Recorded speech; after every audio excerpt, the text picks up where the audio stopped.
My son died. He perished in a hotel fire. That day, my firefighter husband also came for the rescue. Yet, he was busy saving his first love and her child next door to us. Before my son passed, he asked me, "Dad's a hero, saving so many people. Why didn't he save us?" I had no answer. At the funeral, I called Henry. He brushed me off with, "Lucy and her son are burned and in the hospital. Can you stop being jealous at the wrong time?" Then, he hung up. I sat in my wheelchair, staring at my son's headstone and my own burn scars, knowing our marriage was truly over. "Dad, I'm here." "Nick, cover your nose and mouth, don't talk." My son and I realized the fire when it was already big, so we took cover in the room. My husband Henry, a firefighter, was leading the rescue team that day. When my son and I saw him from upstairs, we felt hope arrive. I had sent him the hotel address and room number while we were traveling, but Henry went past our room and headed straight next door to save Lucy and her son. My son couldn't hold it in any longer, crying out, "Mom, Aunt Lucy is here too. Dad only cares about them. Is he going to ignore us again? Mom, I can't breathe well. It's so uncomfortable." The room was thick with smoke. He was only 5, barely holding on. I wrapped a wet towel for him to breathe through and rushed us to the door. "Henry, Nick's not going to make it. Please save us. Henry, I beg you, just this once." Couldn't he turn back for us? Henry walked past our door, and I screamed for him, my voice tearing through me, but he didn't even pause. Amidst the blazing fire, all I could hear was him comforting Lucy. "Don't worry, Lucy, with me here, you and the child will be fine." The smoke clouded my mind. I thought to cover my son's ears too late. Tears welled in his eyes, his gaze losing focus. "Dad, why doesn't he ever notice me? I've been calling so loudly." "Mom, I'm sorry. I can't stay with you anymore. In my next life, can you give me a different dad, please?" Nick's hand fell after that. My mind buzzed into a blank state. My chest felt like nails were being driven into it, pain overwhelming me. I mustered every ounce of strength to hold his small body tight, tears stinging my eyes. "Okay, Mommy will listen to you. Nick, don't sleep. Hang on a little longer, okay? Mommy will get you out." Black smoke engulfed us, and I couldn't even see Nick's face anymore. The floor was scorching, and so was the door. Flames greeted me, burning both Nick and me. My poor child, how painful it must have been. I tried desperately to extinguish the fire, but it wouldn't die down. Smoke was suffocating, fire blazing. I crawled since I couldn't walk. This corridor stretched on endlessly. In the end, other firefighters found us and got us to the hospital. Henry was with Lucy in the next room. Just like in the fire, with only a wall separating us, he didn't notice Nick and me at all. His heart only for his first love and her child. The doctor tried to take me for burn treatment. I refused, kneeling, begging them to save my son. "He was just having a hard time and fell asleep. Please save him." The doctor sighed, taking Nick into the emergency room. The defibrillator was used over and over, but his small body never opened his eyes again. The doctor said, "The child suffered a lot in the fire. Don't torture his body after death." Yes, my Nick feared pain. How would he handle it? Severely burned, I asked my brother to handle the funeral and start the divorce with Henry. The divorce papers were ready the day I got injured, and I signed them. But Henry didn't answer my calls, just like on the day of the fire. Slowly, I realized he blocked me again. When he was with Lucy, he'd block me if calls annoyed him, only unblocking me when he felt better. I endured this for 6 years, but now I just felt so tired and weary. My brother went to arrange Nick's funeral at the funeral home, leaving only a nurse to assist me. I asked the nurse to place me in a wheelchair, moving next door to find Henry. I couldn't take another second of this ridiculous marriage. The room next door was a private one too. My family is well off, and my job pays $20,000 a month. I don't need Henry's money. With his firefighter's pay, he could barely support our family, let alone this lavish single room for Lucy and her son. They came out of the fire with only some smoke stains on their faces and a few minor burns. Yet Henry was frantic with worry. I thought of Nick's unrecognizable body, and my heart hurt so much I couldn't breathe. Yes indeed, it's different when you love someone and when you don't. "Henry," I called his name, gritting my teeth. He turned, his smile fading, and he frowned instantly. "Ella, who let you in here? Get out." I was scared to upset people, wearing a cap and mask to hide my injuries. I was in a hospital gown, sitting in a wheelchair. It was clear enough that I was injured, but even then, Henry was blind to it. Afraid I'd disturb Lucy's recovery, Henry got up and pushed me out, not forgetting to warn me. "Lucy and I are just friends." How many times must I explain? Her husband passed away. She has no one. Do you need to be this petty, causing a scene over this? I had heard those reprimands so much that my ears were calloused. Lucy didn't have a husband, yet she had Henry's care. I had a husband but lived like I didn't. The water pipes burst at home, soaking the downstairs ceiling. Henry, busy replacing light bulbs at Lucy's, told me not to rely on him so much. Eventually, Larry helped me out. I got in a car accident while Henry was out helping Lucy pick out baby clothes. He told me not to stir up trouble. Nick had a high fever and convulsions one night, but Henry stayed with Lucy's scared son instead, telling me not to get jealous. Stuff like this happened more times than I can count. Right now, seeing Henry act so self-righteous makes my stomach churn. I can't even find the words to say to him, "Once you sign the divorce papers, I'll leave and won't bother your little family." I handed him the divorce papers. Henry thought I was making a fuss again, and didn't take them. He just impatiently asked, "Are you done yet? I'll go home when Lucy and Lucas are on good terms again." He always promised me that, but this time I had no hope left. "If you don't sign, I'll have the lawyer file a lawsuit." And 6 days later is Nick's funeral. I heard Lucy's voice inside. "Henry, it hurts. Don't worry. I'm coming," Henry replied with concern and urgency. He didn't even ask me a single word about Nick's funeral before going in. As I looked at the closed door, a penetrating pain hit my chest. I don't even remember how I got home, just that the pressure on my chest was suffocating. Up until the funeral, Henry didn't ask anything about Nick. Even as the service was about to start, the father hadn't shown up. People whispered, "Why isn't the dad here yet?" I heard he's at the hospital with a woman and her kid. She's his ex-girlfriend, but he can't skip his own child's funeral. That's too much. Everyone looked at me with pity, some trying to comfort me. Thinking of times Nick eagerly waited for his dad made my throat feel like it was full of thorns. I clenched my fists tightly, nails digging painfully into my palms, trying to suppress my anger. I needed to get through the farewell without ruining it. I told my brother, "Call Henry." He blocked me. Looking grim, my brother called Henry. The line quickly connected. "Henry, today is Nick's funeral.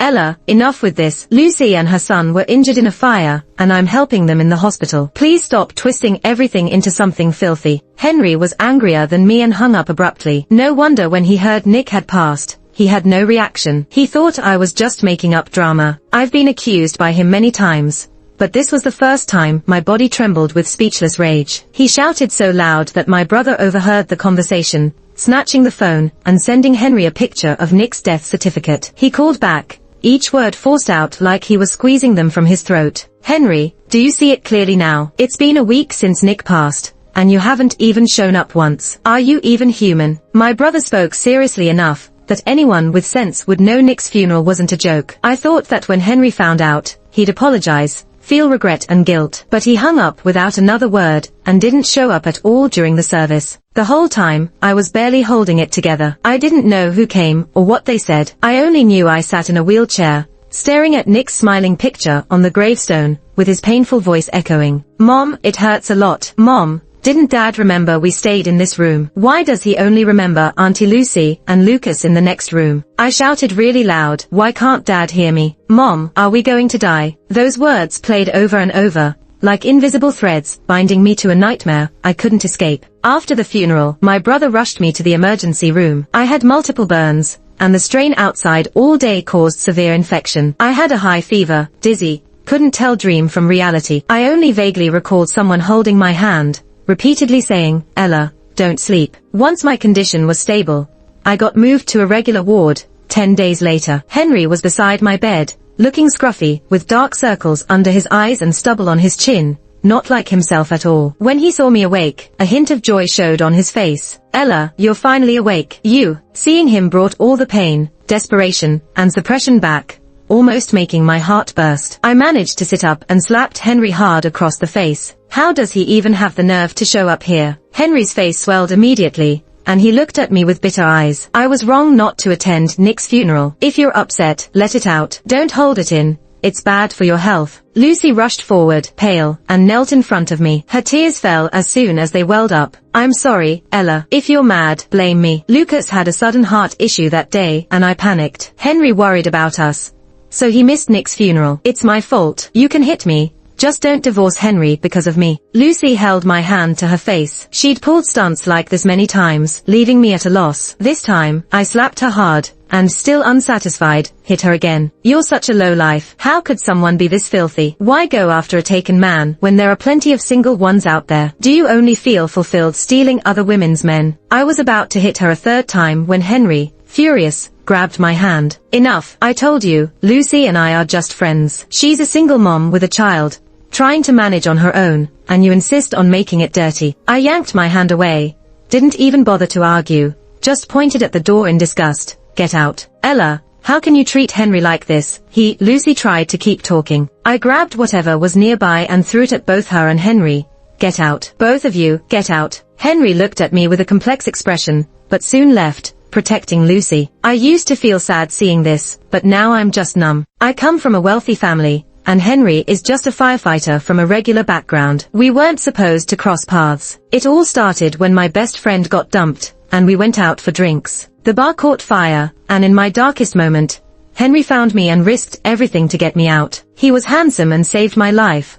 I was crazy about him. After confirming he was single, I pursued him for a while before he finally agreed to date me and even proposed. Henry is a gentle person. He smiles at everyone, always stays calm, no matter how absurd the situation or people. At first glance, he seems approachable, but the closer you get, the harder it is to truly know him. After we got married, Henry handed over his salary and took on all the house chores. Everyone said I married the perfect husband, but he was always polite, and intimacy felt more like a duty than love. There was always this invisible wall between us. I thought he treated everyone this way until the day Lucy returned from overseas after her divorce. That's when I saw Henry lose control for the first time. It was our anniversary, but he took the day off, just to be with Lucy, and didn't even come home that night. I later found out Lucy was his ex-girlfriend. They had been together since middle school for almost 10 years. They were really in love. Eventually, they had to separate, because their parents didn't approve. Henry claimed he was just trying to help Lucy, because being a single mom is hard. He swore he never did anything to betray me. I believed him, so I lost completely. I forgot that betrayal isn't just physical. After Henry left, he bombarded me with messages, each a long apology. I didn't even bother reading them. I blocked him and told my brother to fire Lucy. I didn't know she was Henry's ex. I just heard she was a single mom in the media industry,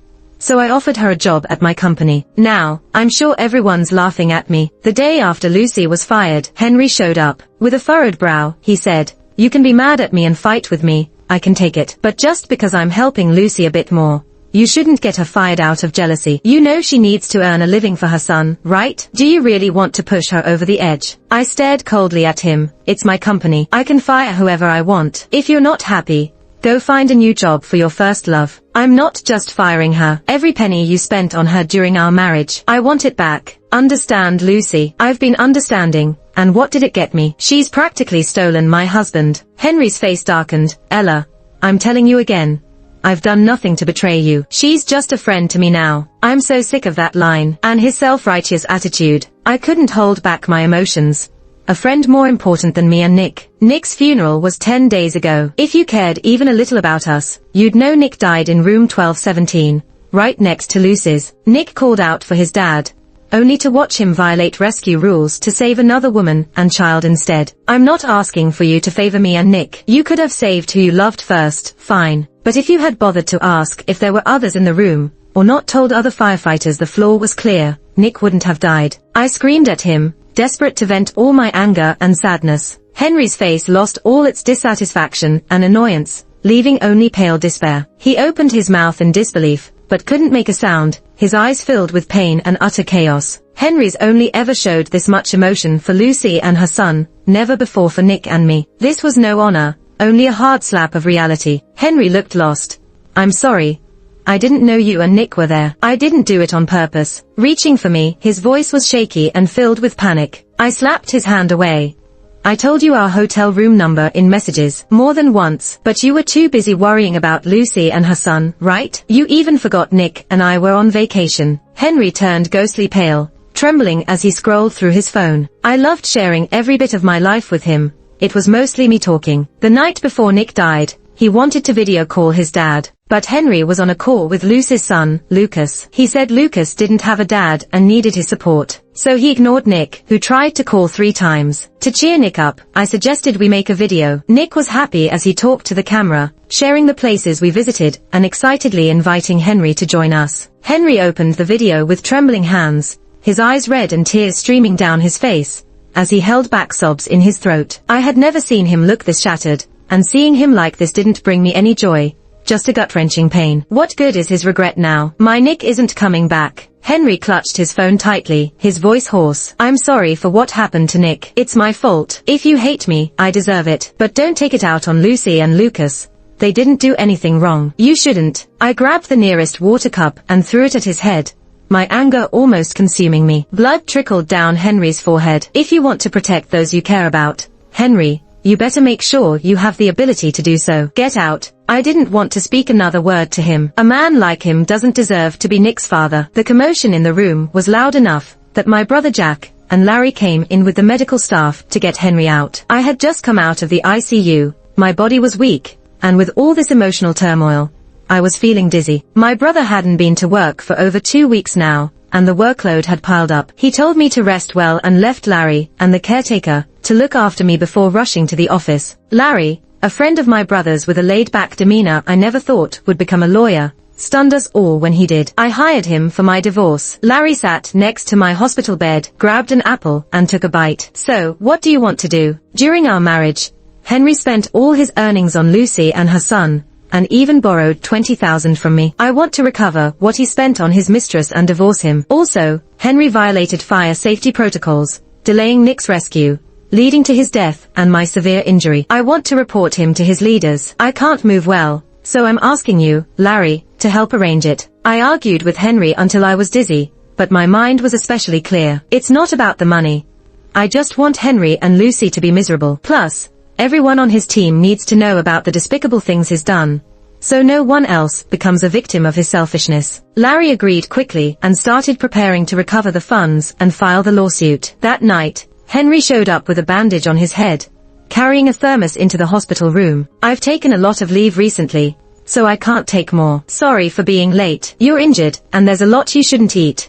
So I made something light and nutritious. Try it. Henry unpacked the food and poured some soup, acting like nothing happened. He has 10 days of annual leave a year, 9.5 of which he spends with Lucy's family, leaving the half day for emergencies. I glanced at the food. It looked good, but the next second, I overturned everything on the floor, soup included. You bring me a meal and expect me to drop the pursuit of the money you spent on your mistress. Henry looked at the food on the floor, his face turning ashen. Ella, can't you not speak so harshly? I'm clean with Lucy. That money was just a loan to her. I don't get why you're taking it out on her. I'd heard this kind of talk too many times and couldn't help but cough in anger. Henry fell silent and helped pat my back. Before Lucy, we were seen as the perfect couple. I wouldn't have had Nick otherwise. I don't know how things got this way between us. Henry sighed and softened his voice. You're weak. Can we not fight? You, having a child, should understand how hard things are for Lucy. She lost her job, and making her repay now. How is that humane? Think about it. I realized some things could never be clear with him, and I didn't want to waste my breath. Don't want more injuries. Get out. Henry frowned. Lucy called him. Lucas couldn't sleep without him. He lost interest in arguing with me. Ella, you're upset now. Let's talk when you're calmer. Whenever Lucy caused trouble, instead of comforting me, Henry blamed me and told me to manage my emotions. He must have thought I'd eventually let things slide like before. But he didn't understand. When Nick died, we were done. I didn't want to stay in the hospital, where Henry and Lucy could disturb my rest, and checked out the same night to go home. The next day, Henry couldn't reach me and asked mutual friends to check on me. You just survived a severe infection. Where'd you go if not the hospital? Henry's worried about you. I scoffed. Ask Henry, if he's so worried. Why did he argue over his ex with me right after I left the ICU? And why, after less than 10 minutes in my room, did he rush to Lucy's? Don't even. I hung up, then mentioned Henry and Lucy in a group chat. Stop dragging me into your play. Enough with the charade. Are you too blind? Own it, Henry. Admit you like your ex. I might not be this disgusted. And Lucy, take note, everyone. Watch your husbands, or you might end up like me. No one said a word in the group. Everyone was probably buzzing about it privately. Henry texted me from a new number. You hate me. Do what you want with me, but stop targeting Lucy and her son. They're innocent. Anyone could claim innocence, but not those benefiting from this. I used to keep mum about their dirty laundry because of pride. Now that Nick's gone, I'd rather they, Henry and Lucy, were too. I called Henry with a cold tone. Don't worry, Henry, you're involved too. None of you are getting away. Do you really have to be like this? Yes, you're so aggressive now, Ella. I barely recognize you. What a coincidence, Henry. I feel like I've never truly known you. If I knew he was this oblivious, I wouldn't have married him. Then my kid wouldn't have to be told every day that he's not as sensible as Lucas. He wouldn't feel inferior and sensitive, nor would he be crushed when disappointed. Larry worked quickly, and the court ruled that Lucy had to pay me back $1.85 million. But, like Larry said from the start, I didn't have concrete evidence of Henry's cheating. The court didn't find the marriage irreparably broken, so no divorce was granted. Henry wasn't happy about me pressuring Lucy to repay the money. He wanted to borrow money to pay her back himself, but I refused. I had Larry tell him, "Henry, if you want to support your mistress and her kid, I'm not stopping you. We'll get a divorce, and post-divorce, you can do whatever you want. But right now, any loan you take is our joint debt, and I'm not agreeing to it." I thought Henry would agree easily. He cares so much about Lucy and her kid. How could he bear to watch them suffer? But I was wrong. Henry wanted to meet and talk to me, but I declined. Larry came back and told me, "Henry refuses to divorce. He thinks your relationship is just fine. He believes you're just misunderstanding him and are upset at the moment." I've realized I really don't know Henry. He's all about Lucy and her kid now. He's become more impatient with me over the years, treating me worse than a stranger. I don't understand why he's still holding on. If Henry won't make things easy for me, I'm not going to be patient like before. He wants to drag this out. I'll make him beg for divorce later. The complaint letter has already reached the fire department, and it's been processed over the days. The discipline inspection department called, saying they wanted to talk to me. I agreed. A whole group of them came over. Knowing I was recovering, they even brought some supplements. However, I didn't expect them to bring Henry along too. The leader spoke earnestly. "Henry has already explained the situation to us. It's indeed his fault. Henry, come over here and seriously apologize to Ella." Henry looked thinner and had dark circles under his eyes. He walked up to me, his voice hoarse. "I'm sorry, Ella. I promise this won't happen again." I clenched my hands tightly. "You promise? What good is your promise? Nick is already gone. Can your apology bring him back?" "Henry, you didn't even show up for your son's funeral. You're truly heartless." Henry swallowed. The usually calm and composed man seemed utterly panicked. "I'm sorry about Nick, but Lucas had a heart attack. He doesn't have a dad, and Lucy doesn't know much. I just couldn't leave." Is Lucy only surrounded by dead people? She's 35, not a 5-year-old. If you didn't want to attend the funeral, just say it. Aren't you tired of making excuses? I looked around, my voice trembling.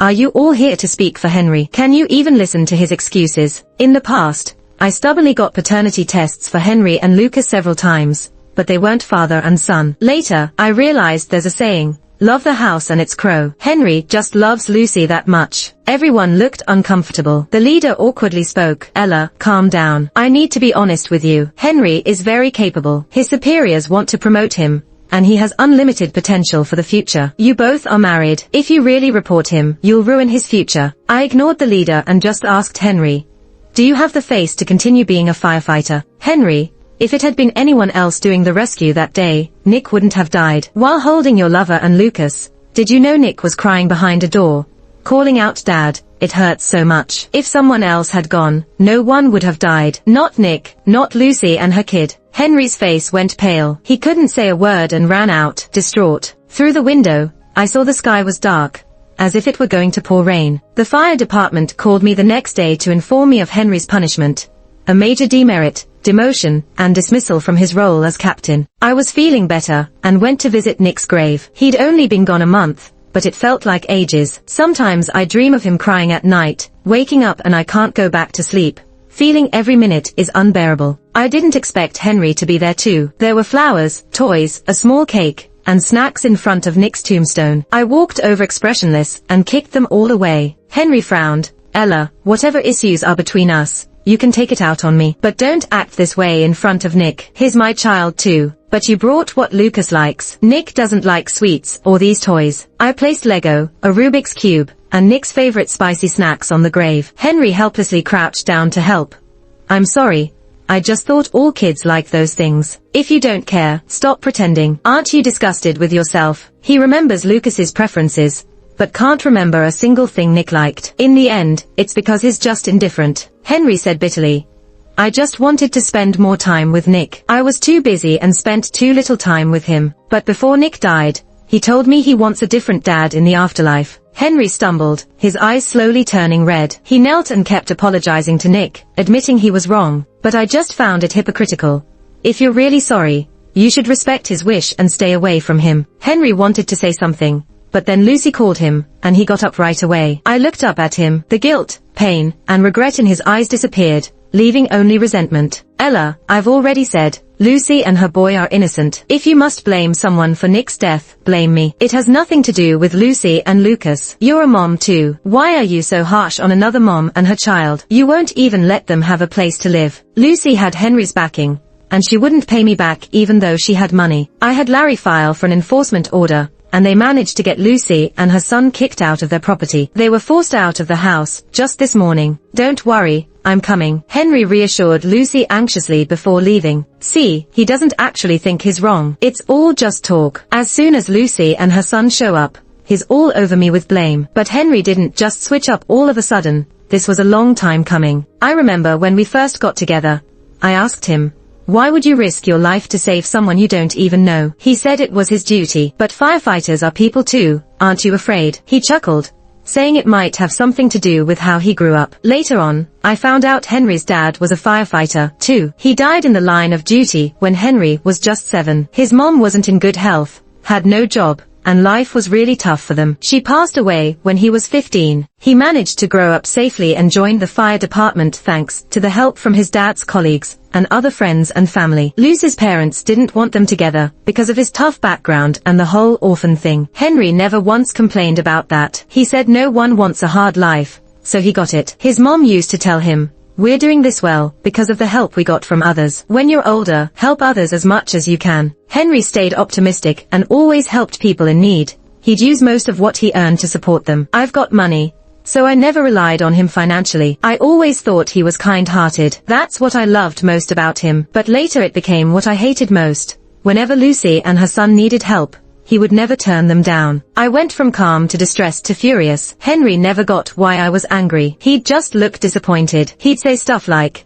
I've helped other people before, and you never said anything. So why get all worked up over Lucy and her son? I've never crossed any lines with her. Can you please stop being unreasonable and jealous over nothing? I snapped out of my thoughts after an hour with Nick. But then I saw Henry again, while paying my respects, and later ran into him and Lucy with her kid. Only they were upstairs, and I was downstairs. A crowd of onlookers surrounded me. Lucy was holding her kid on the edge of the rooftop, while Henry and the police tried to calm her down. They already had an air cushion ready and a fire truck standing by. Lucy saw me and screamed desperately, Ella, do I really have to die for you to leave us alone? My phone rang. Knowing I'd blocked him, Henry borrowed someone else's phone to call me. He pleaded, please, don't rile her up. They've been through enough. If you're mad, take it out on me. I nearly shouted, feel sorry for them. Did you know during the fire, they knew Nick and I were next door, but didn't warn you? Henry froze, almost panicking. No way. Lucy's a good person. She wouldn't do that. People blinded by their beliefs never see the truth. I hung up and yelled to Lucy, aren't you gonna jump? Go ahead. If you can't let your kid jump, maybe you can jump. Cops and firefighters rushed at me,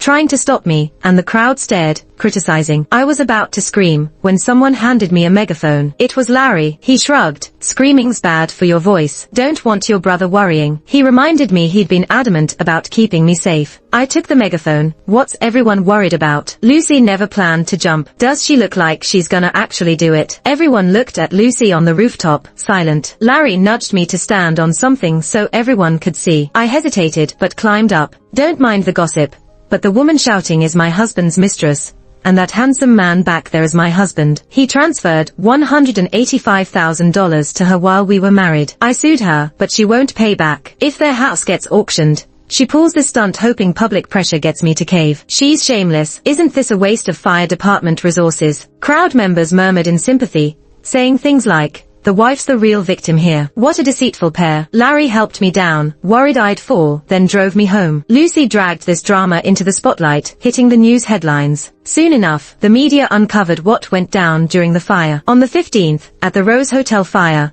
Henry led the team, but for personal reasons, he disrupted the rescue process to save his ex Lucy and her son first. He didn't follow the proper rescue procedures, delaying help, which led to a 5-year-old boy's death and seriously injured a woman. In a tragic twist, Henry's child was the boy who died, and the woman was his wife. Their room was next to his ex's. Henry and Lucy got slammed on social media. She tried renting a place, but landlords recognized her and refused. As for Henry, people are livid about him. If he wouldn't even save his own son, How can anyone trust him with the duty to save others? Henry attempted to reach out to me multiple times, but failed. Eventually, he got a lawyer to start the divorce process. Larry's handling my divorce, coordinating with the other lawyer. He told me Henry left a message through his attorney. On the day of the fire, Lucy was just too panicked and forgot you and Nick were next door. He's disappointed you'd push things without getting facts straight. So he's decided to divorce you. Is he just too gullible, easily fooled by Lucy?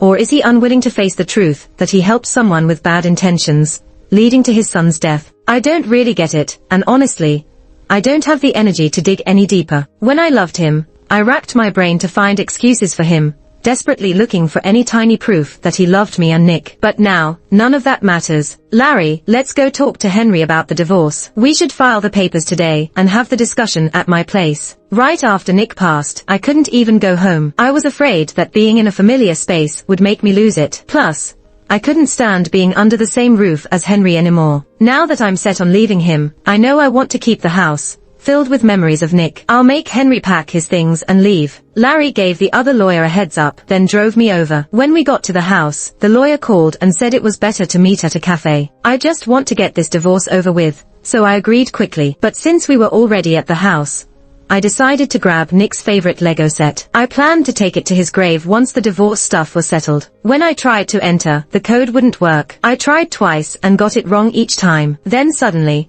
I heard a familiar woman's voice from inside. Who's there? The door opened and there was Lucy, in her pajamas, with Lucas behind her. He was also in casual home wear. The living room looked different now, clearly set up for them to stay. This was my and Henry's marital home. We weren't even divorced yet, and he had let another woman stay here with her kid. What did he think this place was? Blood rushed to my head. Everything got blurry. Lucy tried to close the door quickly. Larry clicked his tongue impatiently and kicked the door open. You can't come in. Lucy hesitated, trying to block me. Get out of my way. I shoved past her, storming inside. Seeing the bedroom all new, with no trace of Nick left, broke me. Nick's clothes, shoes, toys, photos, where were they? Grabbing Lucy by the collar, I was on the brink of an emotional breakdown. Her eyes darted everywhere. Lucas piped up. Mom said keeping a dead person's stuff around is bad luck. So she threw it all out. That snapped the last string of sanity in my mind. I screamed, grabbed Lucy by the hair, and slapped her hard across the face. She fell to the floor, and I jumped on her, wanting to make her pay. Why did she have to erase even the last traces of my child who was already gone? Henry always claimed she and her son were innocent. But what about Nick and me? Did we deserve this? Stop it. Ella, what are you doing? Keep this up, and I'll call the cops. Henry ran in, furious, helping Lucy without even asking what happened, just like always. He tried to pull me away, but Larry blocked him. Larry smirked at Henry. Mr. Henry, let the women sort this out. It's not your place. Larry might have looked slender, but he was a national kickboxing champ. Henry couldn't budge him, and worried about Lucy, he opted to call the police. Ella, Lucy being soft-hearted isn't an excuse for you to bully her. Last time you hit her, she let it go, but instead of learning, you got worse. I understand losing a child is painful, but don't take it out on innocent people. I slapped him hard. Henry, I've never met anyone more contemptible than you. When the cops arrived, I let Larry handle it with a professional lawyer. Lucy wasn't even seriously injured, so I only needed to pay a few $1,000s in compensation. I told Larry to hit the nearest ATM, then threw the cash at Lucy's swollen face. I've compensated you. Now let's talk about your illegal entry into my home. Lucy sobbed. Henry stood protectively in front of her, frowning. I allowed her in. You seem to forget I'm the homeowner. Despite his family's financial struggles, Henry never cared much since marrying me. Our place and car were my purchases. Realizing he was wrong, he went quiet. You don't have to be so harsh. Did you forget you're the one who called the cops, Henry? You guys took Nick from me and threw away his things, erasing every trace. But I am the unreasonable one. You're the ones twisting the narrative. Henry looked at Lucy, shocked. Did you toss Nick's stuff? I told you not to mess with anything here. Lucy sobbed even louder. I listened, irritated. Tossing Nick's things meant losing at least $500K worth. Illegal entry, property damage, they were serious charges. I had no time to waste on them and left. Henry followed, panicked. I'm sorry, Ella. I avoided suspicion and left after she moved in. I didn't know. I slapped him again. Henry, you'd better pray I find Nick's stuff. Otherwise,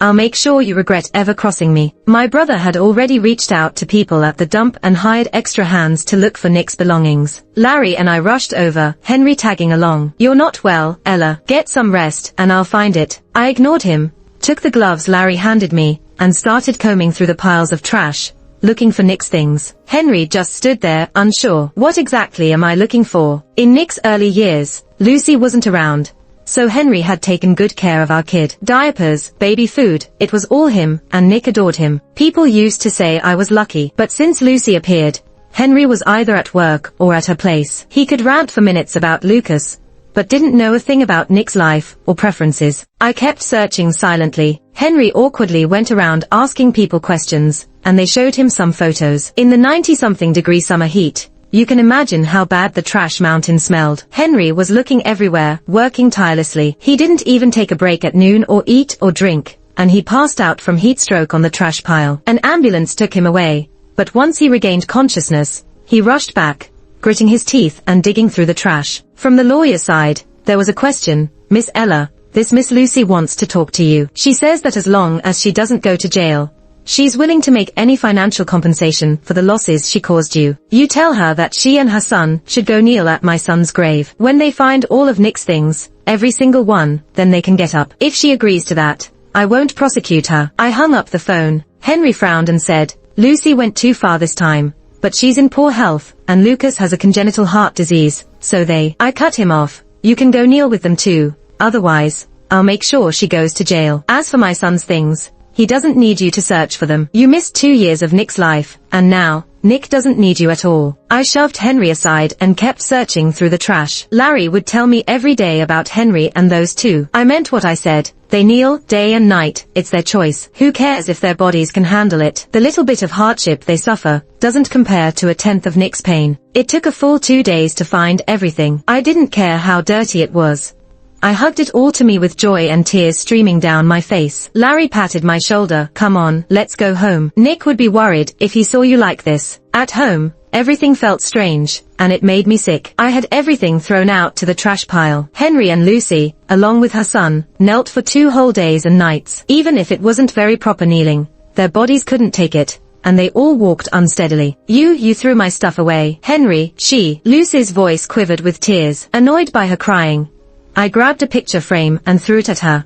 Even if a few $1,000s means hitting you once, I can afford that price. Even if Lucy didn't accept the settlement, the worst would be a few days locked up, and I could handle that outcome. Lucy gasped like a duck with its throat caught, but she didn't dare cry anymore.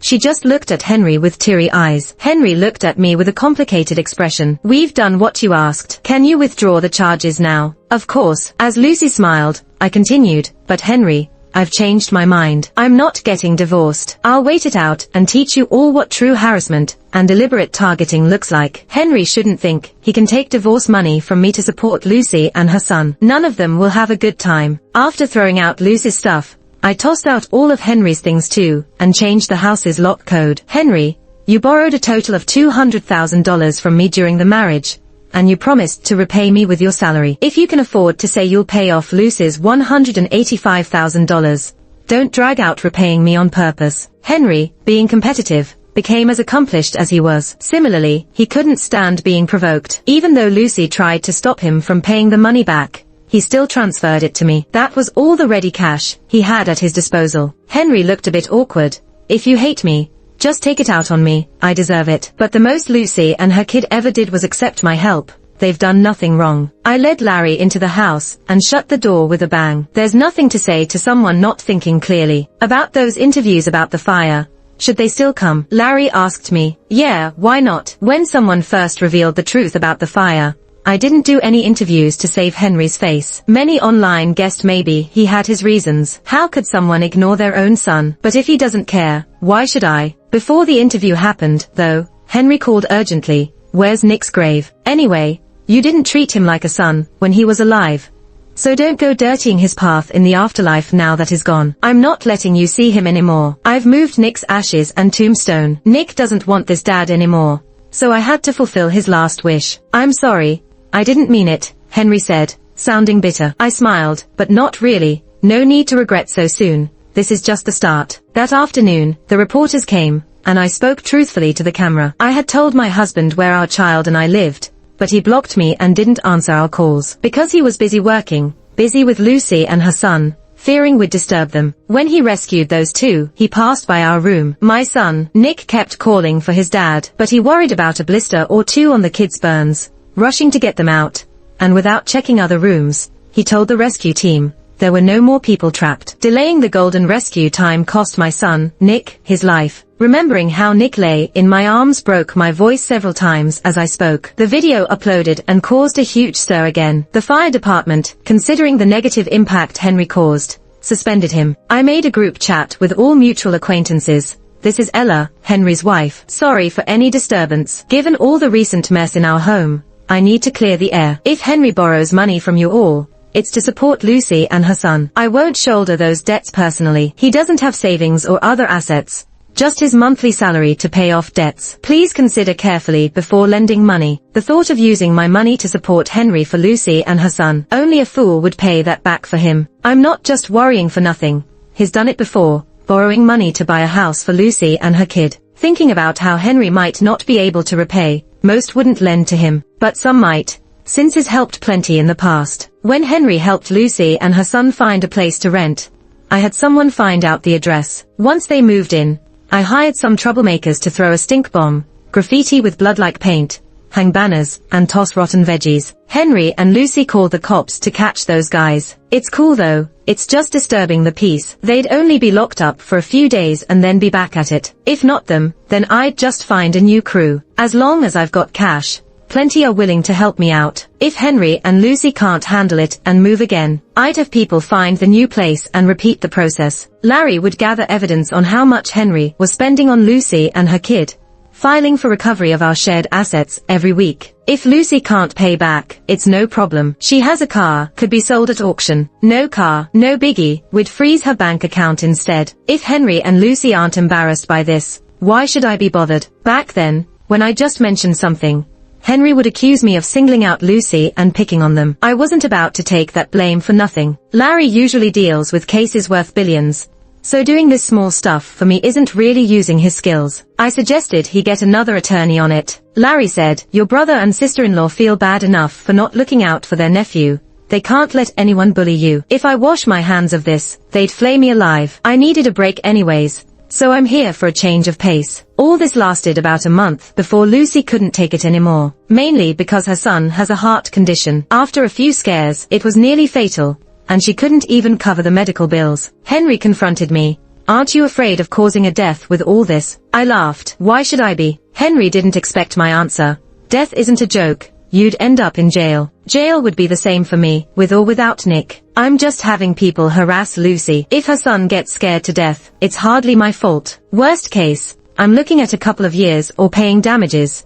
maybe not even jail time. To make Henry and Lucy miserable for life. Worth it. Henry looked at me darkly. Ella, how did you become like this? I shot back. Didn't you force me to be? He took my child away. I can't move on and feel awful. Why do they get to live happily? Henry opened his mouth, but didn't speak, only looked pained as he walked away. Lucy came crying to seek peace behind his back. I arranged to meet her at a cafe. Lucy looked much older, jealousy in her eyes. I really am jealous of you, Ella. You're pretty, capable, have a good family, and married well. Unlike me, my parents pressured me into marrying an older abusive man, just to get a hefty bride price. They ruined my life. I sipped my coffee.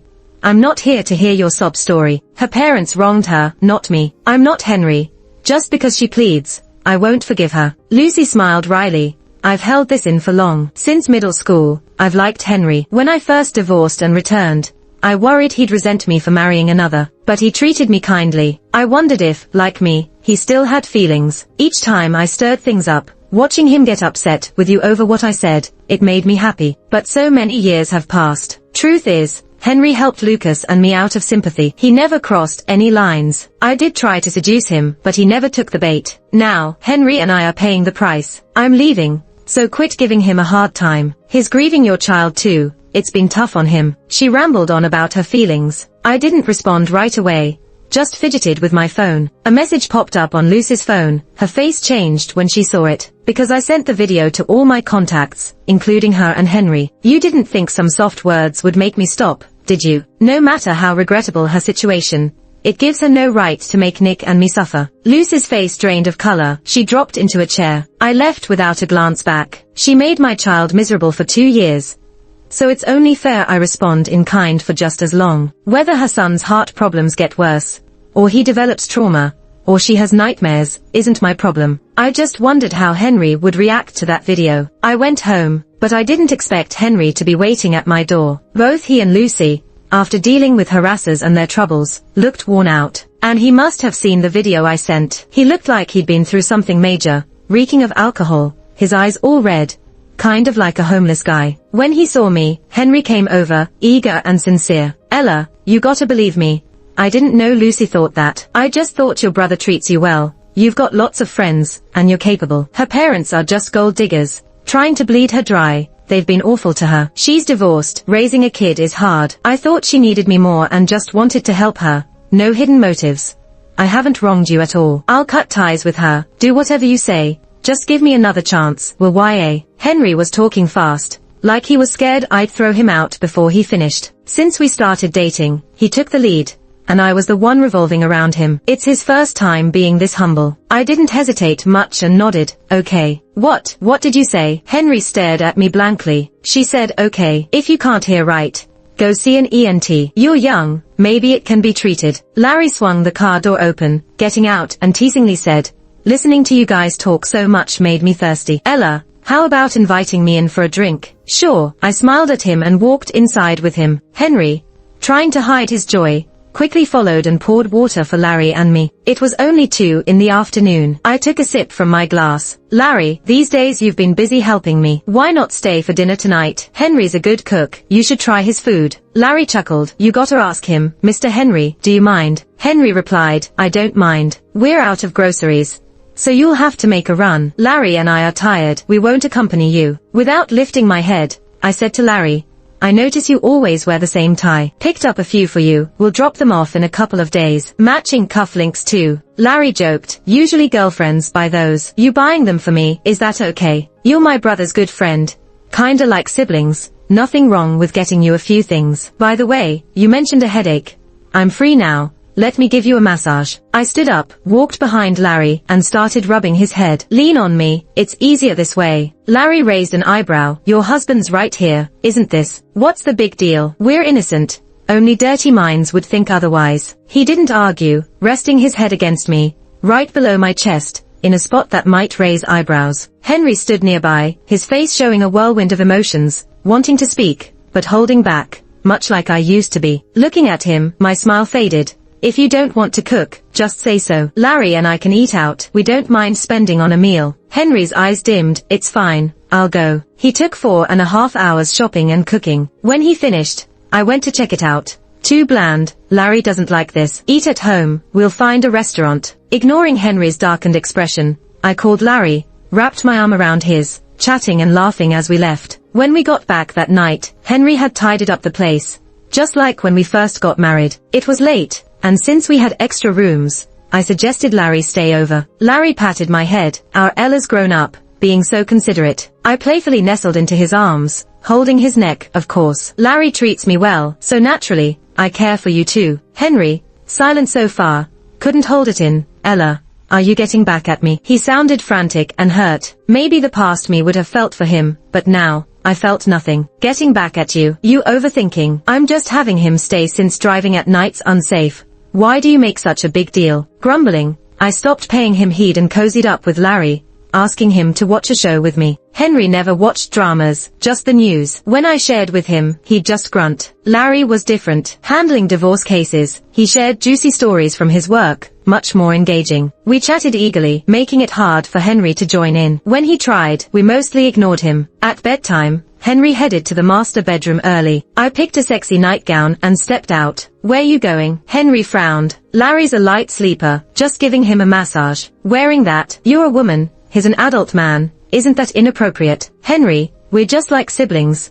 Don't be jealous without reason. Today's events all echoed past ones. Henry and Lucy had similar talks before. I was just returning the favor, no biggie. I thought Henry, with his stubbornness, would hold out a month or two, but in just 2 days, he cracked. When Henry came with divorce papers, He looked worn out with panda eyes. Sorry for the hurt I've caused you and Nick. I always thought. I just took one look and quickly signed the divorce papers, then went to file the application. After the cooling off period, we got our divorce certificate. Henry, who used to never touch a drop of alcohol, now drinks all day. He looks so defeated and messy, a shadow of his former self. From the time we met until now, he saved my life once, and then took my son's life. Now I've had my revenge, but seeing him so downtrodden doesn't bring me any joy, just a feeling of suffocation. We used to be a happy family of 3 once upon a time. I didn't say anything, just turned around and got into the car. Lucy, with Lucas, is harassed daily by people I arranged, living a miserable life. Yet Nick's death still weighs heavily on my heart, keeping me awake at night and making it hard to focus on work. Maybe someday, I'll let go of Nick and start a new journey. Epilogue. Meeting Ella after saving her was an accident. She's beautiful, capable, and gentle, making it easy for anyone to fall for her. I didn't plan to get close to this rich lady at first, but Ella showed up. We got married. That time felt like a dream whenever I think about it, but that only lasted the first couple of years. Gradually, something changed. Sometimes when I went out to help people, acquaintances would tease me. Henry must be spending all his money on others.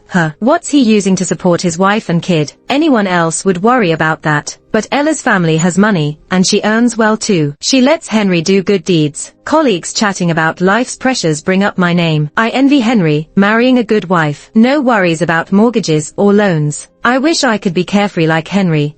Or if only I looked as good as Henry, I wouldn't have to worry. Henry does all the housework and cooks great meals for his wife. Can you do that? Teasing like that is constant. I know I shouldn't take it to heart, but it feels weird facing Ella each time. When I'm worried about helping someone but don't have enough money, Ella would laugh and say, "Why are you worrying? Tell me if you need money, I've got it." She was just trying to help. I used to feel happy about it, but later, it left an indescribable feeling. Especially when visiting Ella's family, my brother-in-law often had talks with me. I understand you want to help, but not everyone can be helped, not even Ella's family. Henry, helping others within your means is good, but beyond that, it's a burden. You're married now, consider your family. Don't rely just on Ella. Others have told me similar things, but hearing it from him felt humiliating. I tried not helping others, but tossing and turning in bed felt wrong. I tried making more money, but I'm just a firefighter, lacking other skills. Even after coming home from work, I did all the housework,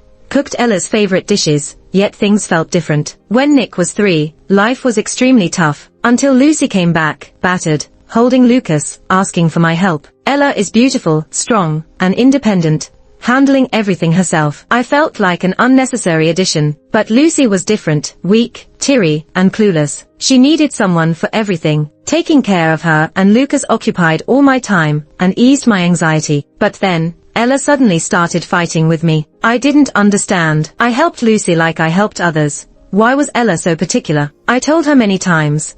I had no unfaithful thoughts towards Lucy, nor did I do anything to betray her. I knew Lucy tried to flirt with me, but I saw it as a lack of security on her part. As long as I didn't cross the line and stayed faithful, it was okay. I lived like that for 2 years until Nick's death made Ella erupt. Perhaps she tolerated me too much before, and that moment made me realize she could also be angry and disappointed and could choose to leave. Knowing Nick died because of my mistake haunted my nights with nightmares, yet I believed there was still hope with Ella since I hadn't cheated. But seeing her with Larry at our home for those 2 days shattered that illusion. Hurting someone doesn't always need infidelity. Such a life was unbearable for even 1 day, so how did she endure it for 2 whole years? I started loathing myself, began to regret. But no matter what, Nick was gone, and Ella and I were impossible. Seeing fire reminds me of Nick, his cries for help. I developed a phobia and resigned. I wanted to do something for Nick, like volunteering to teach as good karma for him. During 10 years in the mountains,